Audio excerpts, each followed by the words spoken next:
I graduated from the George School, which is a private coeducational prep school in Philadelphia, in 1958 and went into the military. After going through advanced infantry training, I was transferred to the Pentagon, where I worked for the Radio Frequency Engineering Office. I finished there, and then I joined the White House Army Signal Agency in May of 1959. I served under Eisenhower from May of 1959 until he got out of office, and then I served under Kennedy until I left the service in August of 1961.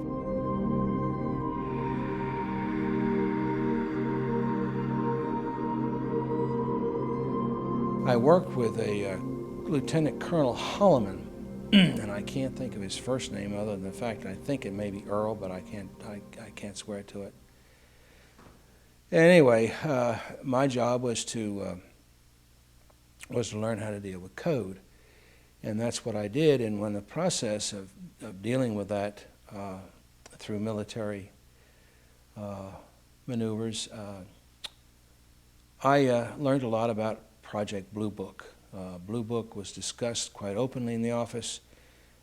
Sections of Blue Book were open for discussion, and then there were other matters as well that were brought to our attention one afternoon when we were just about ready to finish up training. It was about 3:30, maybe 3:45 in the afternoon.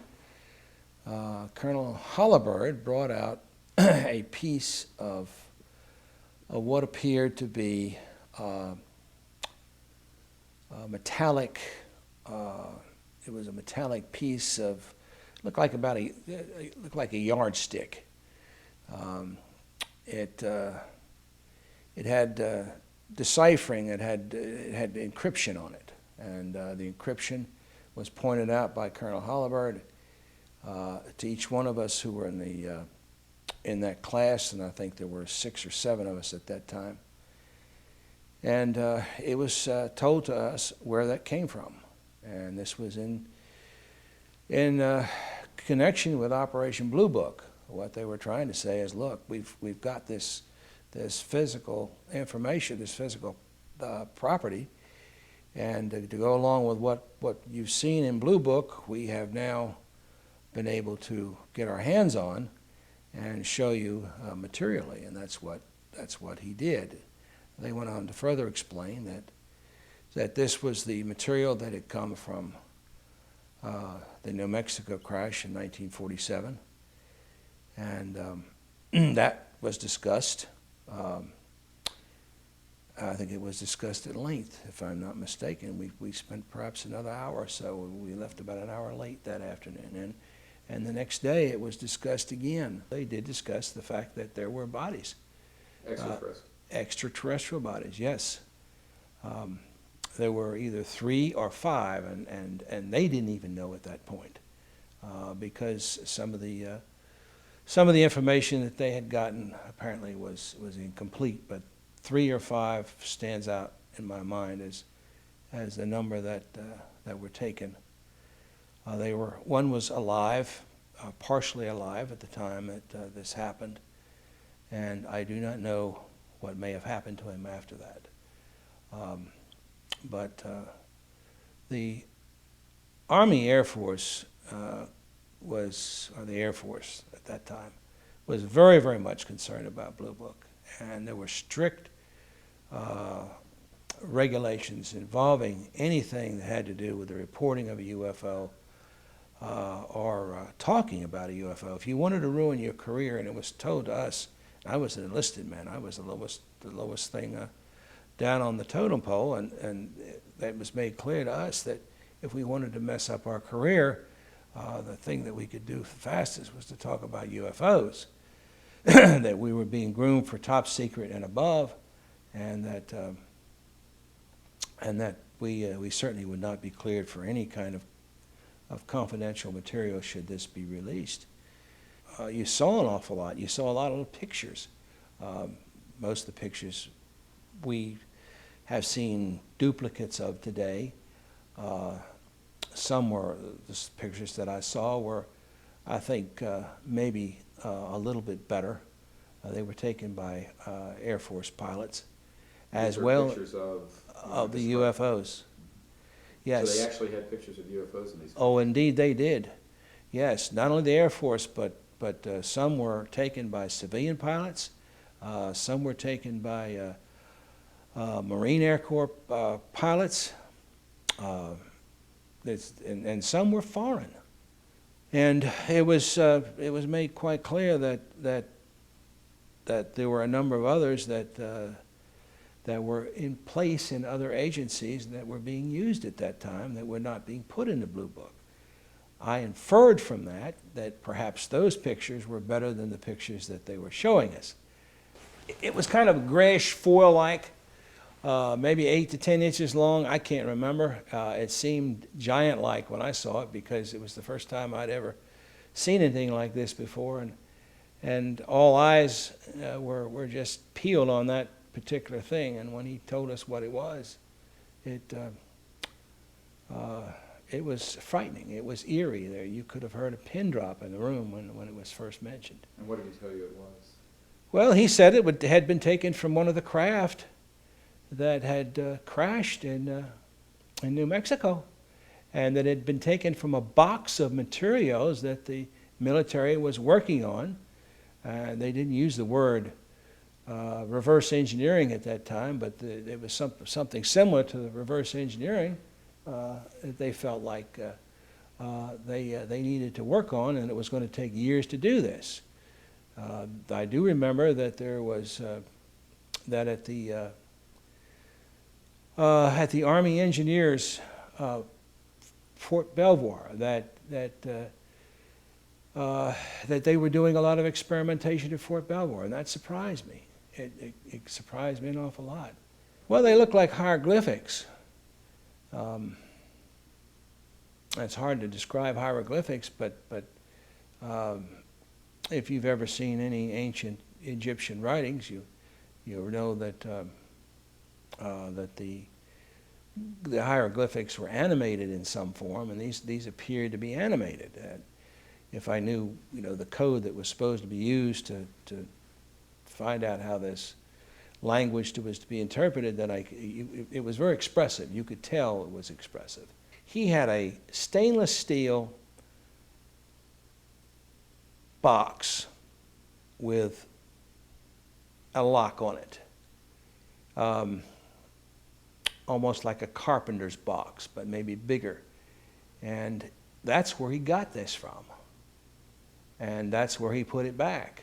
And I gathered that was not the only thing that was in that box. But that's the only thing he did show. This was in the radio frequency engineering office. I did not have any more contact with the subject matter of UFOs until after I came in contact with the president. And then I had heard that he did an awful lot of doodling on paper, on notebook paper, particularly at conferences that he wasn't particularly happy with. And he would take to doodling, and one of the things that he did doodle were various forms of UFOs. Now you're referring to whom now? President Eisenhower. Okay. Yeah. I never saw Kennedy do this, but President Eisenhower did it, and he did it in my presence, as well as several other people who were attached to the White House Army Signal Agency. We had one instructor, a lieutenant colonel, and I guess his job was to not only teach us, but to make us believers as well.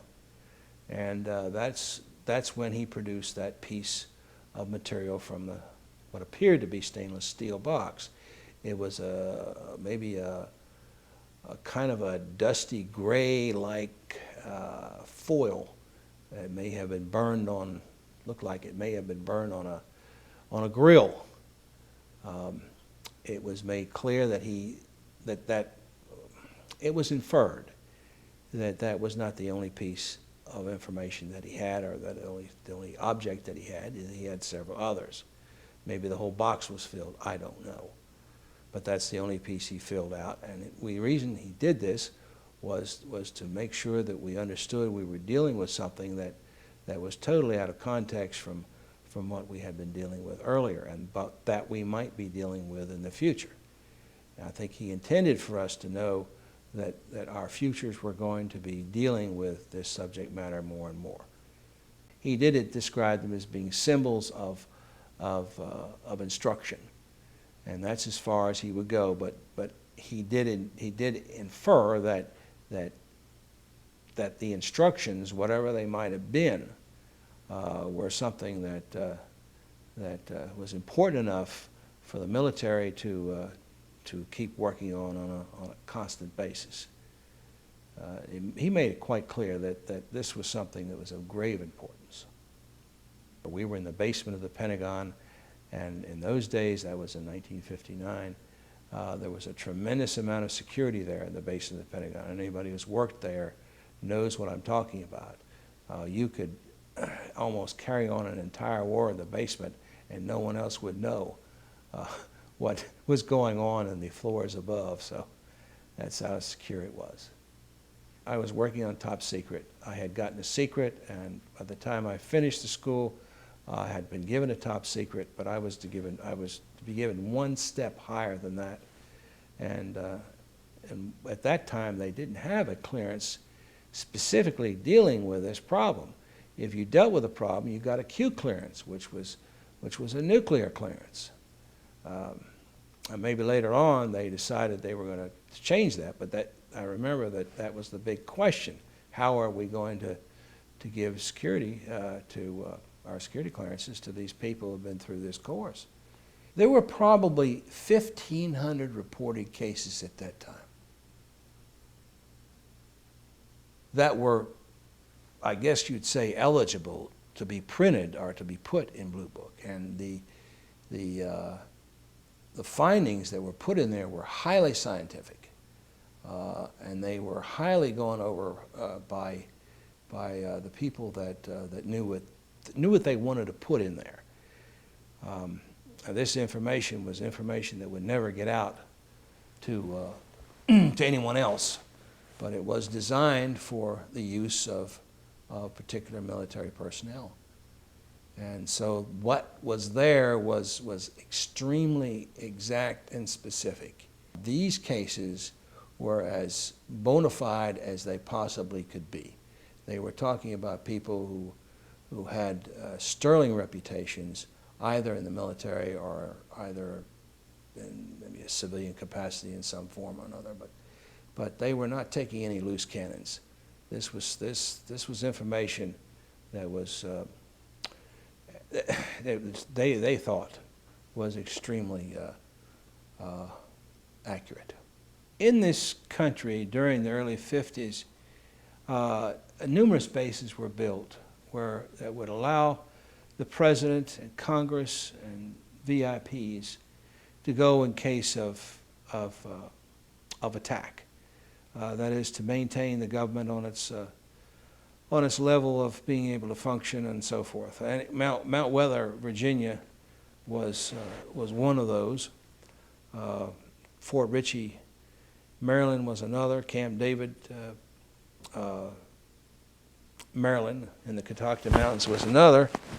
And there was another one in West Virginia at that time, which we only knew as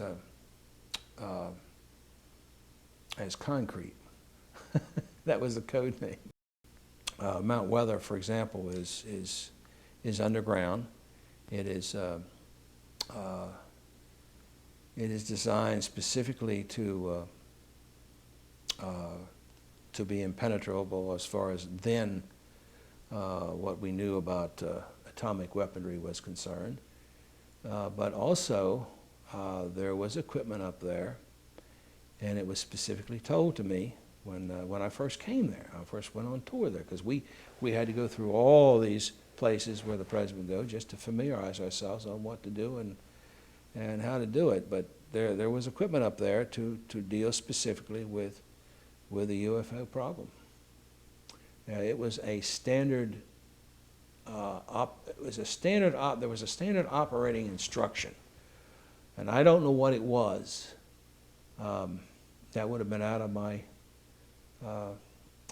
category of work, but but there was a standard operating instruction on what to do with UFOs had been sighted around Mount Weather. Not only on one or two occasions, but on numerous occasions, from what I understand. They also have been sighted in West Virginia, at the place I referred to as Concrete. Stories about radar lock-on. Yes, there were, and several of those stories came out of Ohio. There was Wright-Patterson Air Force Base, but several others came from California, Texas, Washington, from what I can recall. But I would say there probably were between 200 and 300 cases of lock-on. And that's why those cases were in there, because they were authentic. Did I ever hear that we had ever picked up signals which could not be identified, or if they could be identified, were they coming in from strange craft that perhaps had given us or put us under surveillance? And yes, I did hear that, and I heard that from numerous, I wouldn't say numerous, but at least 5, maybe 6 reports that wound up in Blue Book. Yeah. And these, in fact, several of the reports had come in through pilots' radios. So whatever intelligence we were dealing with at that time knew how to deal with us. They knew how to communicate with us. But that they were of extraterrestrial origin, that was the belief. I was told that what they had there for us to deal with came from the New Mexico site, but there were other sites, and there were other crashes. They did not say where. They were not pinpointed, but it was made quite clear that that was not the only site that they had gathered information from, and also material. The Wright-Patterson Air Force Base was brought up on a number of occasions. That apparently there were more lock-ons at Wright-Patterson than at any other Air Force base. Edwards Air Force Base was mentioned as an experimental station. And when I say mentioned in that context, I knew that it was mentioned in the area of testing whatever they had found. It was said that that's what was being done. Lock-ons had come from Edwards Air Force Base. I found that in Operation Blue Book. I was there at the same time that Philip Corso was there. When I first came to work for the president, I didn't meet him until probably a month and a half after I'd been on board.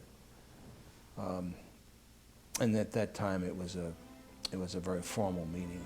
In the councils of government, we must guard against the acquisition of unwarranted influence, whether sought or unsought, by the military-industrial complex. Right after that, I got an opportunity to travel a little bit with the president. We did some traveling towards Florida. He loved to play golf. And I had an opportunity to see him under fire, as it were, and how he would handle certain people that he didn't like. And when he did that, he would doodle. He was probably one of the world's best doodlers, and everybody would kid him. I wouldn't. I wasn't in a position to do so, but the higher officers would kind of say little things every now and then.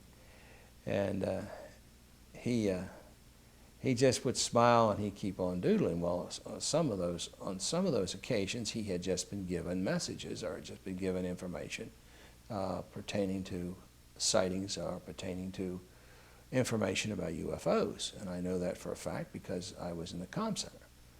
And I saw that information. And when he would do it, it would excite him beyond. He was just a kid. And he would get so excited and give orders like D-Day was happening all over again. He was very, very interested in shapes and sizes and what made him go. I know that. The White House itself has a huge comm center in the basement. It's run by the Air Force, but the Army's there. Every place where the president would go, including Camp David, has a comm center that deals specifically with presidential traffic. The president would continually, on an afternoon or an evening, would continually get fed information, and it wouldn't be coming from me. It would be coming usually from a warrant officer. Why, I'm not sure how that works, but that's the way it worked at that time. Usually it was from a warrant officer, so a chief warrant officer who'd been in the Army for probably 30 years or more. And when he would get that information, he sometimes would close himself off, and he would be alone for a while, and then he would call in whoever he needed to call in. But dealing specifically with UFOs, I can only remember on one or two occasions where that information came directly from the comm center to him. Most of the time it seemed to come, it was indirect. Most of that material, when it's passed through, it's for eyes only. And that means that if you have a direct interest in it, then you'll see it. If you don't, then you won't. You knew that there were sightings. You knew that there were new findings. If you'd been around the president long enough, you could just judge by his expressions what he was reading and what interested him. I mean, it's just something you knew from being around him. I would say that probably that was among his highest of interest at that time. Yes, indeed. It happened quite frequently. And I wouldn't dare say how many times, but it happened frequently. What happened was not one particular agency could handle dealing with the entire subject matter, dealing from the engineering portion to citing information to reporting it into Blue Book. The whole process of dealing with the UFO phenomenon could not be handled anymore by one agency. And so in order to keep it alive, and I guess as cheaply as possible, it was given to various and sundry parts of the government to work on. And I guess they thought that they could also keep the intelligence factor as secret as possible by giving little agencies a little bit here and a little bit there, and that oftentimes is done with matters like this. But what happened was Eisenhower got sold out. Without him knowing it, he lost control of what was going on with the entire UFO situation. But I think he was telling us the military-industrial complex will stick you in the back if you are not totally vigilant. And I think he felt like he had not been vigilant. I think he felt like he trusted too many people. And Eisenhower was a trusting man. He was a good man. And I think that he realized that all of a sudden this matter is going into the control of corporations that could very well be used in detriment to this country. We have been compelled to create a permanent armaments industry of vast proportions. The total influence, economic, political, even spiritual, is felt in every city, every state house, every office of the federal government. I think the frustration, from what I can remember, went on for months. He realized that he was losing control. He realized that the phenomenon of whatever it was that we were faced with was not going to be in the best hands, and those were as far as I can remember, that was the expression that was used. It's not going to be in the best hands. That was a real concern. And so it has turned out to be. We recognize the imperative need for this development, yet we must not fail to comprehend its grave implications. I would say that the government has done as good a job through the installation of abject fear, as good a job on this as they've done with anything within the time of the memory of modern man. I really believe they've done a job. It had been discussed with me on numerous occasions.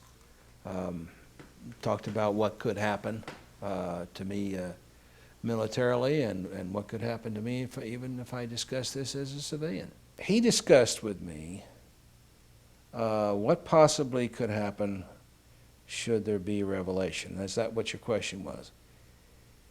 And he was talking about being erased. And I said, man, I said, what do you mean erased? He said, yes. He said, you will be erased. I said, how do you know all this? Or something to that effect. And he said, I know. He said, those threats have been made and carried out. He said, those threats started way back in 1947. The Army was given, or the Air Force, excuse me, was given the absolute control over how to handle this being the biggest security situation that this country has ever dealt with. And there have been some erasures. He was very convincing, and when he said this, and he was in a position to know. He was much older than I, and he had been involved with the CIA and the DIA both. And well, then it wasn't DIA, but he was involved with the CIA. And so he knew what he was talking about, and he wasn't just kidding. So I guess fear has done it. I don't care what kind of a person you are. I don't care how strong or courageous you are. It would be a very fearful situation because from what Matt said, he said they'll go after not only you. He said they'll go after your family. Now, those were his words. And so I can only say that the reason they've been managed to keep it under wraps for so long is through fear. They are very selective about how they pull someone out to make an example of. And I know that's been done. You can't create anything positively through fear. Fear only degenerates the human soul and the human psyche, the human mind, if you will. And that will eventually go away. We have gotten so much momentum with the secrecy that has shrouded this subject matter that we're liable to wind up in a big fat crash. I don't think that collectively we are able, at least as far as I've been able to determine, and that's granted I'm not privy to the things that I would like to be privy to, but as I see it, when you propagate a lie and propagate a fear of the truth, you put yourself in a very vulnerable position. They've been doing it for a long time, so evidently they've known how to do it. But at some point in time, because of the interest I think that the media has taken, there will be people coming out speaking that have never thought about speaking before, particularly about Nellis and what's been going on there.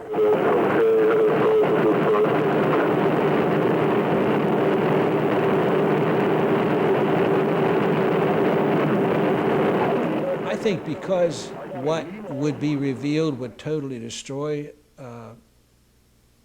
an economy that was designed by certain capitalists in this country a long, long time ago to maintain them and their corporations from here to eternity. And I think that oil has a special interest in seeing that it maintains its position where it is, regardless of what kind of pollution, regardless what disastrous side effects may have occurred and continue to occur. I think that what we're dealing with is we're dealing with certain electromagnetic devices that are powered by sources that we just don't quite understand as of yet. Well, we're certainly not advertising them anyway. But that these sources would mean free power, and free power is something that corporations panic about, and I think this government panics about it. You know, how are you going to tax free power? Looking at it from a governmental point of view, and from everyone that I've talked to, who knows something about this subject matter, they do believe that the sources of energy that keep these vehicles in propulsion are sources of energy that are just as free can be, and they don't cause any harm to the environment. They don't cause any footprints to be left anywhere. Given the fact that we're having a real question about how to deal with the high price of Arab oil right now, Bush is as you know, is trying to insist that we go into some of the Arctic regions and take more oil out. I, for one, don't see that as an answer. I think that would be totally, with the situation with the global warming situation being what it is, that would just be another nail in our coffin. But at some point in time, and I don't know when that will be, but at some point in time, we are going to have to be faced with the sharing of this information that will allow us to have free energy, if you will. A graduate student in college dealing with physics understands that there are certain curves where this speed factor does not mean a thing. That certain curve factors in space, that time and space take on a totally new dimension. The government knows this. It's foolish for them to try to make the rest of us look like imbeciles in saying that this can't happen. Well, it can happen. So I knew that we didn't have any vehicles of that kind, and I was 99 9/10% sure that the Russians didn't have any of that type either. So there certainly was, at that point in time, there was no doubt in my mind that this vehicle was made at some other place than here on Earth.